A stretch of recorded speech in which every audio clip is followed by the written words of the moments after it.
Hello दोस्तों, आप लोगों का स्वागत है हमारे चैनल सुमन दिया ऑफिशियल में। आप लोग कैसे हैं? आशा करती हूँ अच्छे होंगे। मैं भी ठीक हूँ। आज वीडियो में आप लोगों को मिलने वाला है कि हम जो है अपने शॉप में उधारी से कैसे निपटें। क्योंकि देखिए, शॉप चलाने के लिए हमको जो है उधार भी देना पड़ता है अपने कस्टमरों को। तो हम उधारी इस प्रॉब्लम से कैसे निपटें, आज जो है आपको इस वीडियो में ये टॉपिक मिलने वाला है। थंबनेल देख करके तो आप जान ही गए होंगे। देखिए, हमको अपना शॉप चलाना अगर है तो उसमें हमको जो है उधार भी देना पड़ता है। ये तो आप सभी लोग जानते हैं, हम भी जानते हैं, हम भी देते हैं उधार, आप भी देते होंगे। लेकिन देखिए, ऐसे अगर हम मतलब ज़्यादा लोगों को, ज़्यादा कस्टमर को अपने हम उधार देंगे और मतलब इस तरह से हम अगर उधार देते रहे और जो है पैसों को जो है निकाल नहीं पाए, हमको जो है वो उधारी वाला पैसा हमको मिल नहीं पाएगा, तो हम बहुत अधिक माइनस में चले जाएंगे। तो इस तरह से हमको क्या करना चाहिए। कई बार ऐसा भी होता है कि मतलब कुछ लोग उधारी से तंग आकर के अपनी शॉप को क्लोज भी कर देते हैं, बंद भी कर देते हैं। इस तरह की मतलब परिस्थिति भी बन जाती है, यहाँ तक की नौबत आ जाती है इस उधारी के कारण। ऐसा भी जो है हमको कई बार करना पड़ता है। तो देखिए, इस उधारी से हम कैसे निपटें। उधारी जो करते हैं, जो कस्टमर हमसे आकर के उधारी कर जाते हैं, उन कस्टमरों को हम कैसे डील करें, आज हम लोग इस टॉपिक पे बातें करेंगे। देखिए, अगर हमको शॉप चलाना है तो हमको उधारी तो देनी पड़ती है। चाहे हम अपने घर के ही आसपास किसी मतलब जगह पर दुकान खोले हैं या शॉप को ओपन किए हैं, या मतलब कहीं सिटी में जाकर के कहीं मतलब ऐसी जगह पर मैंने शॉप को खोला है, ऐसी जगह पे शॉप ओपन किया है कि जहाँ पर हमको लोग नहीं जानते हैं। अगर जानते हैं तब भी हमको वहाँ पर उधारी देना पड़ता है, अगर नहीं जानते हैं हमको लोग, तब भी हमको वहाँ पर उधारी देना पड़ता है। तो इस तरह से हम लोग क्या करें, कैसे अपने कस्टमर से उधारी वाली इस प्रॉब्लम से निजात मिले। हमको हमको कैसे जो है कम से कम उधार देना पड़े, और जो उधार हम दे रहे हों वो पैसे हमारे पास रिटर्न जल्दी आ जाएं। क्या हमको करना चाहिए, कैसे हमको करना चाहिए, किस तरह से हमको कस्टमर से बात करनी चाहिए, कैसे हमको कस्टमर को डील करना चाहिए कि जिससे हमारी उधारी वाला जो पैसा है वो शीघ्र ही हमको जो है फिर ला करके कस्टमर दे जाए। कैसे हमको क्या करना चाहिए। देखिए, हम जब कस्टमर को कोई प्रोडक्ट सेल कर रहे हैं, बेच रहे हैं, तो उसके सामने जब वो मतलब उधार कर रहा है, उसके सामने ही हमको अपनी डायरी में उसका नाम नोट करना है, उसका एड्रेस नोट कर लेना है। तो इससे क्या होगा, ये जो आप नोट कर रहे हैं उसके सामने अपने डायरी में, अपने मतलब जो भी आप कॉपी रखते हैं उधारी के नोट करने के लिए, तो उसमें अगर आप उसी कस्टमर के सामने नोट करते हैं तो कहीं न कहीं उस कस्टमर के मतलब मन में ये मतलब वो रहता है, मतलब एक उसमें जल्दबाजी रहती है कि मतलब मैं मतलब पैसे मतलब जल्दी ला करके वापस कर दूँ, नहीं तो मतलब ये नोट किए हैं तो इनको याद रहेगा, ऐसा मतलब भूलने वाली बात नहीं रहेगी। तो इस तरह से उनको जो है वो मतलब जल्दबाजी लगी रहती है कि मैं जब दोबारा जाऊँ तो उनके पैसे मैं रिटर्न कर दूँ। इस तरह से जो है उनके मन में रहता है। तो इस तरह करने से आपका होगा क्या, क्या फ़ायदा होगा?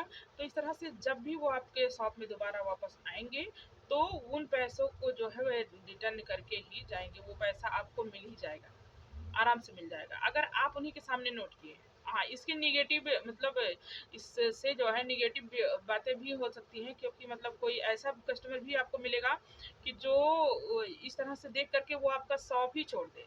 ऐसे भी कस्टमर आपको मिलेंगे।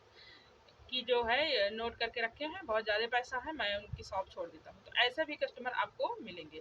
तो इस जगह पर हमको जो है उन्हीं कस्टमरों को अधिक उधारी देना है, जो जो है आराम से हमारे पैसे हमको रिटर्न कर सकते हैं, जिनसे आप परिचित हो थोड़ा-सा, जिनकी बिहेवियर जानते हो आप कैसा है वो, तो उन्हीं को आप ज़्यादा पैसे मतलब उधार दें, ताकि जो है आप उनको अच्छे से जानिए, समझिए, परखिए कि ये रिटर्न कर देंगे तभी उनको ज़्यादा पैसे का उधार दीजिए, अन्यथा जो है उनको जो है अधिक पैसे का उधारी सामान मत दीजिए।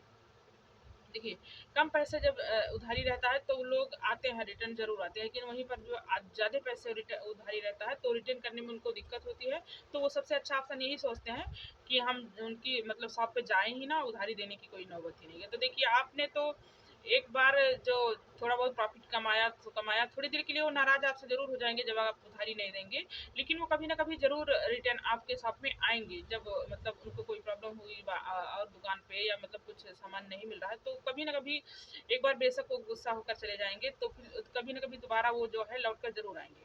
लेकिन वहीं पर आपने ढेर सारे पैसे मतलब 1000 2000 के पैसे मतलब पैसे का उनको प्रोडक्ट दे दिया, फिर वो जो है चले गए, तो इस तरह से वो आपके पैसे वापस करने नहीं आएंगे और आपके शॉप पर भी जो है वो आना बंद कर देंगे। तो हमको सावधानी क्या बरतनी होगी? हमको सावधानी ये बरतनी होगी कि अधिक ज़्यादा पैसों का हमको उधारी नहीं देना है, और जो भी उधारी हम दे रहे हैं उस उधारी को उनके सामने ही डायरी में नोट डाउन करें, ताकि उनको पता रहे कि इन्होंने लिख करके रखी है, ये भूलने वाली कोई बात नहीं। क्योंकि बहुत सारे कस्टमर ऐसे भी आते हैं कि जो वो सोचते हैं कि ये भूल गए होंगे।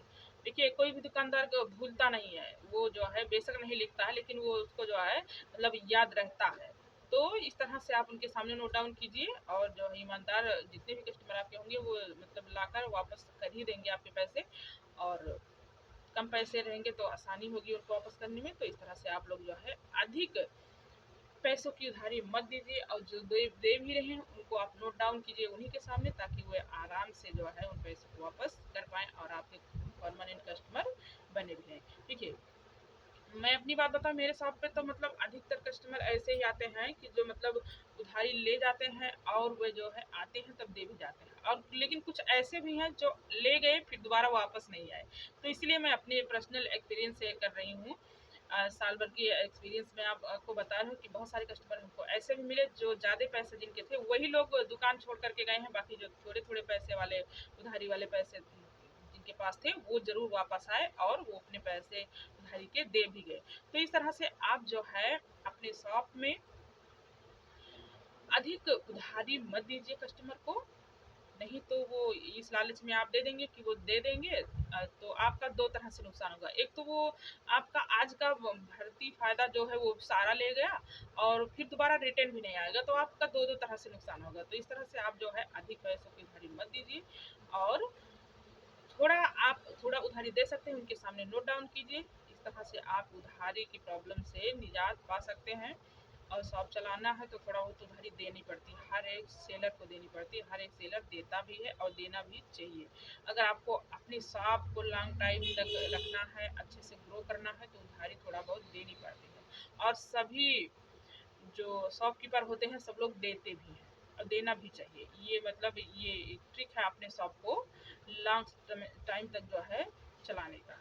तो इस तरह से आशा करती हूँ आप लोगों को समझ में आया होगा कि हम लोग जो है उधारी वाले कस्टमर को कैसे डील करें, कैसे हैंडल करें, हम कितने की उधारी दें, कितने की ना दें। तो इस तरह से मुझे आशा कि आप लोग इन बातों को समझ गए होंगे।